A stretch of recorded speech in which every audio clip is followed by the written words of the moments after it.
Beaches, theme parks and Schoolies Week is what the Gold Coast is renowned for.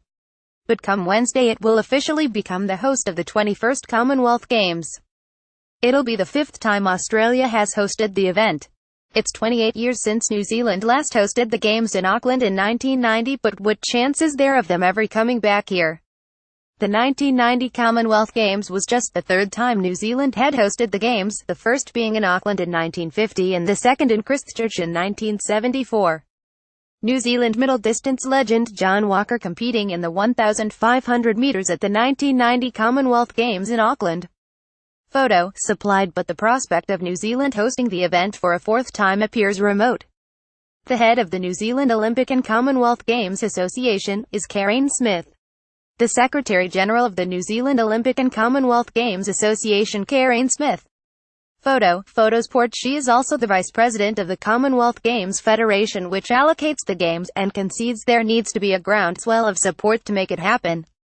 It's not there in terms of a burning commitment or ambition to pursue this. However, I think the opportunity for the discussion is open, and if New Zealand wants to host, rather than just being about the Games, we need to look at how could we do a major event like that that can be a galvanizing force for improving physical activity, attracting and retaining volunteers. It needs to be for a bigger picture outcome, said Smith.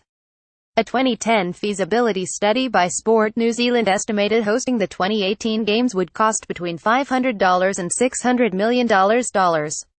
Gold Coast's Games will cost $2 billion. Hosting the Games is seen as a coming of age for Gold Coast as it seeks to move out of the shadow of Brisbane. It's all part of a long-term planning exercise around diversity.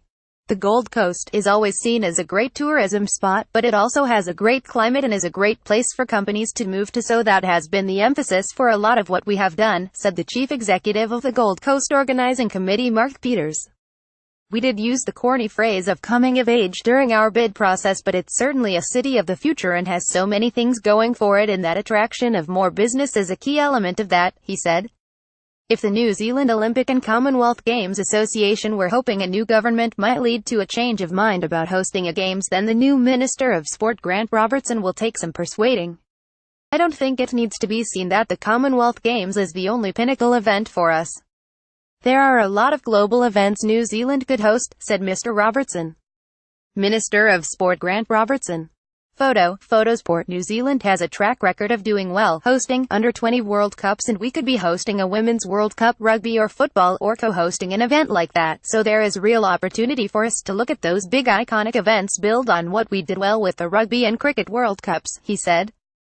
It doesn't rule out the Commonwealth Games, but I think we need to work out what we do best, so the Commonwealth Games aren't on the government's radar, which means while New Zealand is sending its biggest ever team of athletes, 251 all up, to the Gold Coast Games, the prospect of any of those athletes getting to compete at a Games on home soil seems high unlikely.